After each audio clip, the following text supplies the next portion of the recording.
The following passage is taken from Andy Nowicki's The Man Who Leapt Out of Time. This is part of a serialized work that I am publishing in segments. I have just published part 1.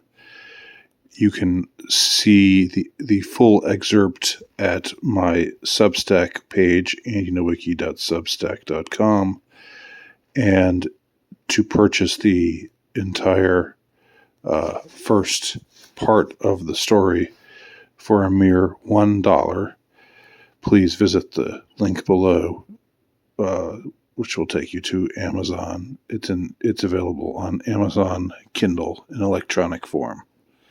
The Man Who Leapt Out of Time, Part 1. I am awakening now, as if from a dream. Yet I am sure that nothing I had just experienced was the product of somnolence, nor that it was a hallucination brought on either by any chemical indulgence — I stoutly deny having ingested any substance of dubious composition — or by some form of dementia. I am indeed growing older, but I am not so old as that. No. What I just endured — I say endured because my consciousness is at present saturated in an overwhelming intimation of doom and despair, even though some of what I experienced was certainly far from unpleasant, as the reader will presently understand, has me in a state not altogether unlike one who rises from sleep, except that circumstances heavily militate against any such possibility.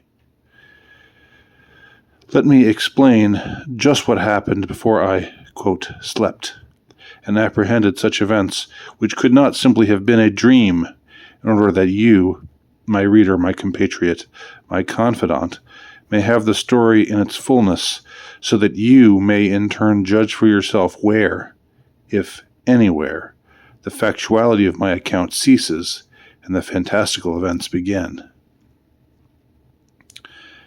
I recently attempted suicide. I say attempted, but I thought I had succeeded. I could even have sworn to that effect. Not that my swearing on the matter would have much mattered, mind you, since no one would have heard me since I was dead. Or thought that I was, anyhow. The precipitating event to my attempted suicide was this.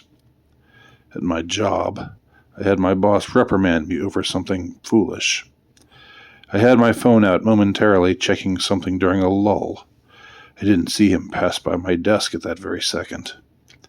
He promptly called me into his office and informed me that work time was valuable and shouldn't be spent doing non-work-related things like checking one's Instagram account on one's cell phone. I told him that I wasn't checking my Instagram. In fact, I was checking my email, only to find nothing worth reading had turned up. But he held his hand up and said the specifics didn't matter, that I needed to stay off my phone during work hours.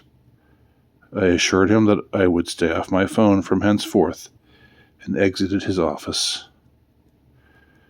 Returning to my desk, I thought the following to myself.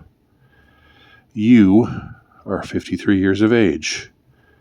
You took the bus this morning to get to your job. You just got reamed out by a 35-year-old or thereabouts man who drives a sports car to work. You have few prospects to find work elsewhere given your field of expertise in the current job market. 15 years ago, you were gainfully employed as a college instructor of English and happily married to a woman who loved you. Now, you're working at a job you hate with a boss you hate, and your once loving wife has left you in the dust. It doesn't get better. It won't get better. Even if it stays the same, it won't be the same. It will be worse. At that moment, when one would gather that I would feel quite depressed, I was instead infused with a sudden attack of levity, gaiety, and mirth. I even began to chuckle to myself. Was I going mad? Perhaps. But madness, which I admit to having had a touch of from time to time, being an artist, specifically an author, had never before felt so good. A mere quarter of an hour later, I had departed the premises of my former workplace, after having opened my boss's door, informed him that he was an ass and that I was quitting, in that order, before giving the startled secretary, who was half my age, an affectionate kiss at the door, before spinning around with a zesty sachet dance move as I whistled some tune unknown to anyone, including myself, as I exited.